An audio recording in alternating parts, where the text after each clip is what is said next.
তো hello class 9, আশা করছি তোমরা সবাই ভালো আছো। তোমার তো আর হাতে গোনা কয়টি দিন মাত্র, তারপরে তোমাদের তৃতীয় পর্যায়ক্রমের মূল্যায়ন অর্থাৎ ফাইনাল পরীক্ষা শুরু। তাই আমিও তোমাদের বেশি সময় নষ্ট না করে এমন 5টি সেরা সেরা সাজেশন নিয়ে চলে এসেছি যা তোমাদের পরীক্ষা স্কুলে পড়ার 100% গ্যারান্টি থাকবে। তাহলে কোন কোন সেই উপপাদ্যগুলি পড়বে, চলো আমরা বেশি সময় নষ্ট না করে আজকে দেখিয়ে দিই।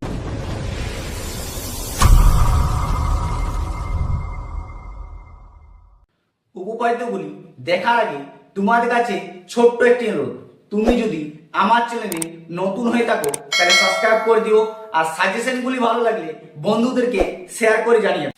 দেখো সেই সেরা প্রশ্নগুলি, প্রথম উপপাদ্যটি তোমাদের হচ্ছে ত্রিভুজের বাহুগুলি লম্ব সমদ্বিখণ্ড তিনটি সমবিন্দু। এটি তোমরা পেজ নাম্বার টেক্সট বইয়ে 234 পেজে 27 উপপাদ্যটা করে নিও।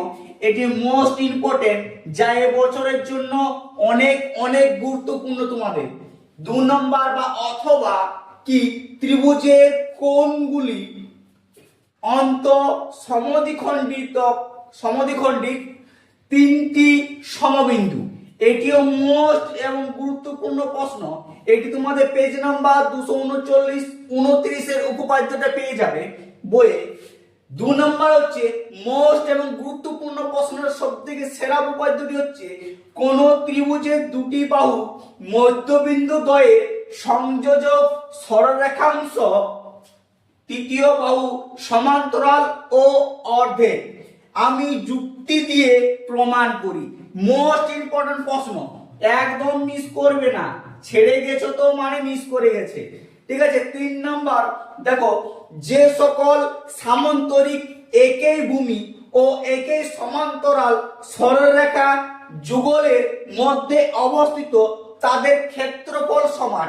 এটি তোমরা পেজ নাম্বারে পেয়ে যাবে 178 পেজ 23 এর উপপাদ্যটা।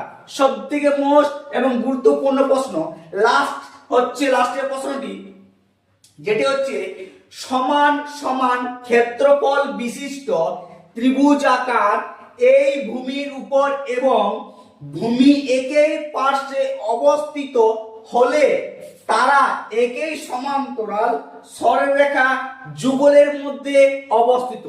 এটি পেজ নাম্বার তোমাদের 190 পেজ 26 এর উপপাদ্যটা।